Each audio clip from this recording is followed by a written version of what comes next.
쌤튜브. 투자 없이 어떻게 돈을 불릴 수 있을까요? 보험이 원래 제일 무서운 상품이에요. 돈을 아끼고 싶으면은 자기가 처음에는 약간 불편해지고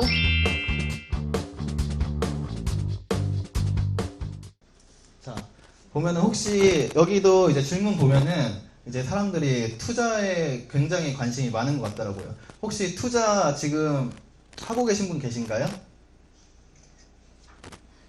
그럼 투자 좋아하시는 분?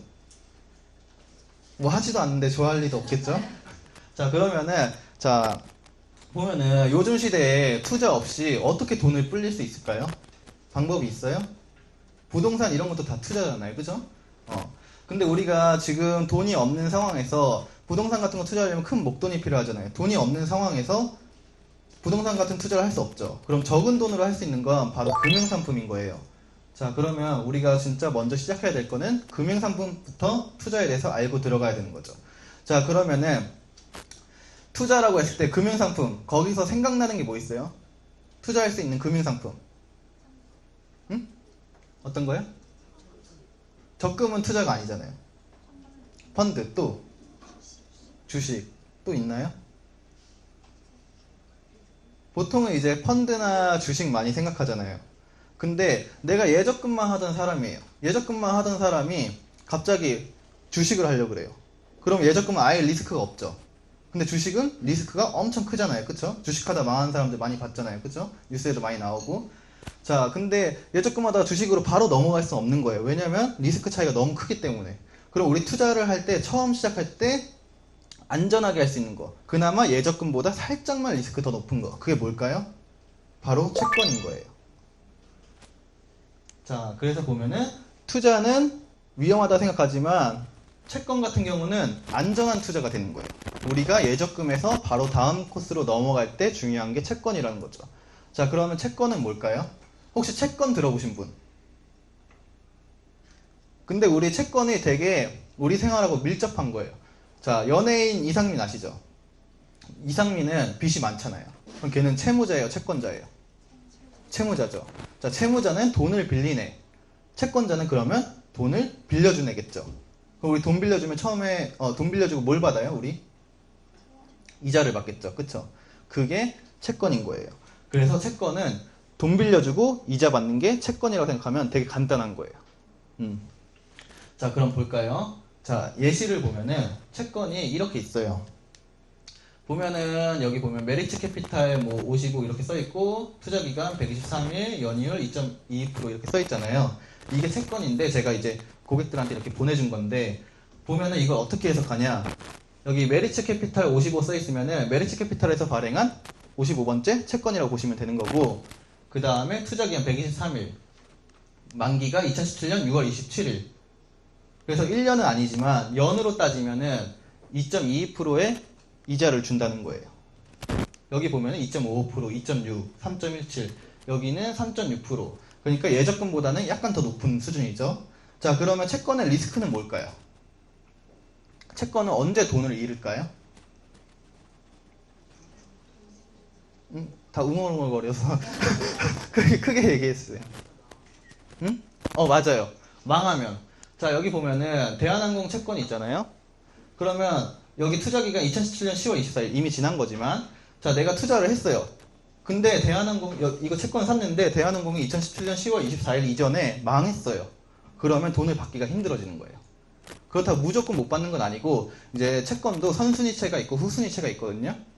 보통 이런 건 선순위채라서 그 순서가 차이가 뭐냐면 우리가 망하면은 정리를 할 거 아니에요. 막 물건 같은 거 회사도 다 팔고 그럼 남는 돈 있죠. 그걸 먼저 선순위채한테 갚는 거예요.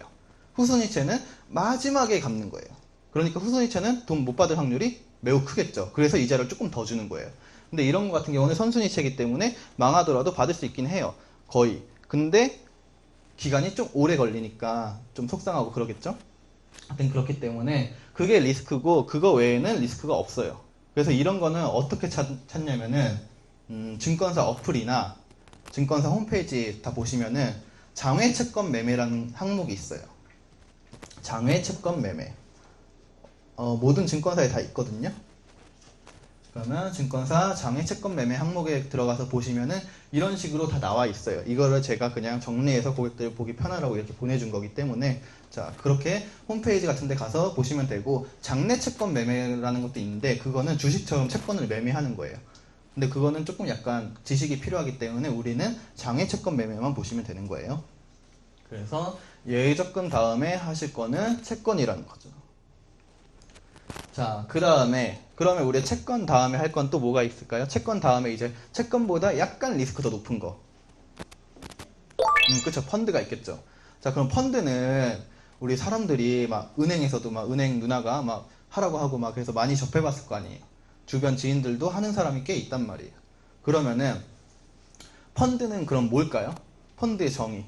펀드를 쉽게 설명할 수 있는 거. 펀드는 이제 뭐라고 생각하면 되면요. 잘 봐요. 이게 컵이잖아요. 여기 물이 담겨 있으면 무슨 컵이에요? 물컵이죠. 커피가 담겨 있으면 커피컵이잖아요. 그쵸? 이게 펀드인 거예요. 여기다가 채권을 사서 담으면 채권형 펀드가 되는 거예요. 주식을 사서 담으면 주식형 펀드, 금 사서 담으면 금 펀드가 되는 거죠. 책에서 보면은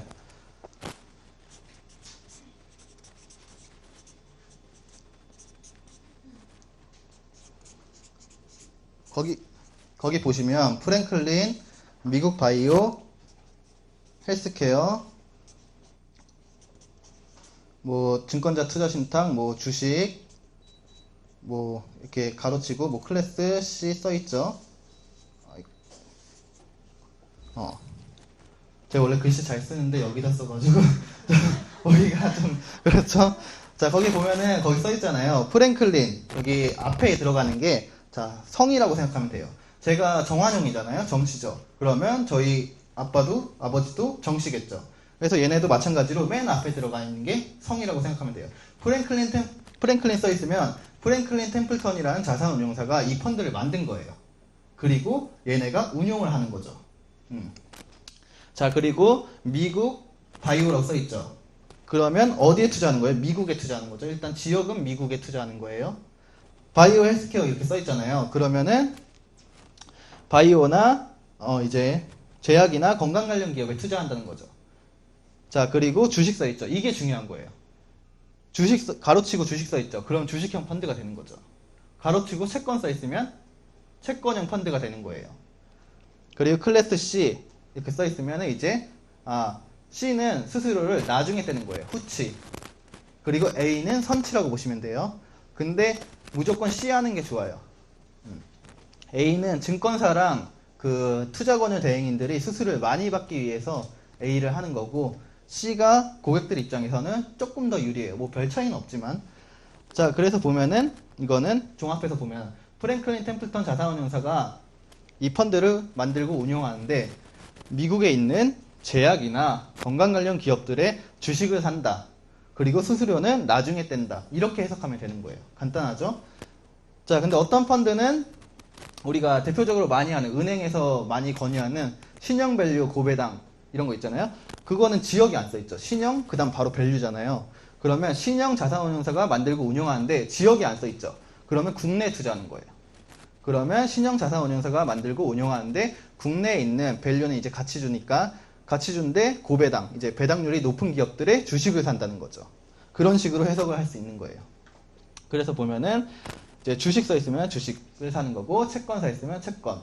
여기다가 이제 주식이랑 채권은 또 이제 리스크 차이가 또 크잖아요. 그러면 중간에 또 두 개가 더 있어요. 뭐냐면 주식이 있고 주식 혼합이 있고 채권 혼합이 있고 채권 이렇게 있는 거예요. 네 가지로. 그러면 채권 혼합은 채권이랑 주식이랑 둘 다 사는데 채권의 비중이 높은 거겠죠. 주식 혼합은 주식의 비중이 더 높은 거예요. 그래서 주식에서 채권 쪽으로 이렇게 갈수록 리스크는 낮아지는 거죠. 그렇게 펀드를 해석하시면 되는 거예요. 자, 또 여기까지 혹시 펀드에 대해서 궁금하신 거 있나요? 재간접형은 뭐냐면 이제 모펀드가 있고 자펀드가 있어요. 근데 이거를 그냥 이렇게 주식 써 있는 거는 내가 투자한 돈을 바로 거기서 직접 투자하는 거고 재간접형은 내가 거기다 돈을 넣으면 이 펀드가 또 모펀드 다른데 거기에 또 다른 펀드에 또 그걸 투자하는 거예요. 그래서 수수료가 좀 더 비싸요. 재간접형은. 그래서 어쩔 수 없을 때 재간접형 하는 거고, 원래는 재간접형은 그냥 안 하는 게 좋죠. 근데 어쩔 수 없을 때는 내가 하고 싶은데 재간접형밖에 없다. 그런 재간접형 해야 되는 거죠.